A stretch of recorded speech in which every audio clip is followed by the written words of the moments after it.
High, আমি মেঘা আর আমার এই নতুন ইউটিউব চ্যানেলে তোমাদের সবাইকে স্বাগত। তো আজকে আমি তোমাদেরকে বলবো ব্লাড প্রেশারের ব্যাপারে। ব্লাড প্রেশার এই নামটা সকলেই শুনেছো, আর আজকালকার দিনে প্রায় সকলেরই ব্লাড প্রেশার হয়ে থাকে। ব্লাড প্রেশার দুই প্রকারের হয়, হাই ব্লাড প্রেশার এবং লো blood pressure.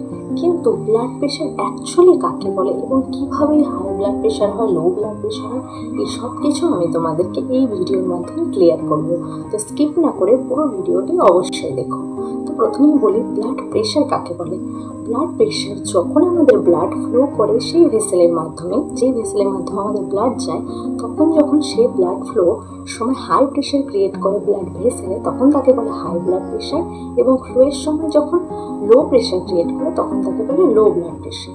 High blood pressure আর লো ব্লাড প্রেশার। ওকে, এবার তোমাদেরকে বলি আমাদের নর্মাল ব্লাড প্রেশার হচ্ছে 120/80 mmHg। এবার 120টাকে 80টাকে সেটা তোমাদেরকে বুঝিয়ে দিই।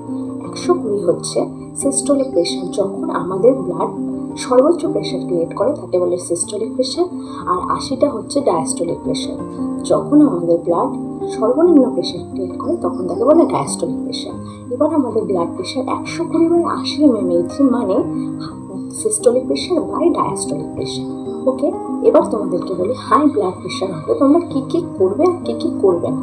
হাই ব্লাড প্রেশার হলে তোমাদেরকে অবশ্যই মেনটেন করতে হবে তোমাদের ডায়েট চার্ট, মানে খাবার চার্টটি, এবং তোমাদেরকে মেনে চলতে হবে এক্সারসাইজ রোজ। এবং তোমাদের খাবারে যেন না থাকে সেই সুগার জাতীয় এবং লবণাক্ত জাতীয় খাবার তোমাদেরকে অ্যাভয়েড করতে হবে, এবং তার পাশাপাশি তোমাদেরকে ফ্যাটি অ্যাসিড জাতীয় খাবারও অ্যাভয়েড করে চলতে হবে।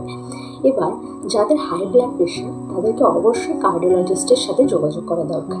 এবং এরকম আরও ভিডিও দেখতে প্লিজ আমার চ্যানেলটিকে লাইক, সাবস্ক্রাইব এবং শেয়ার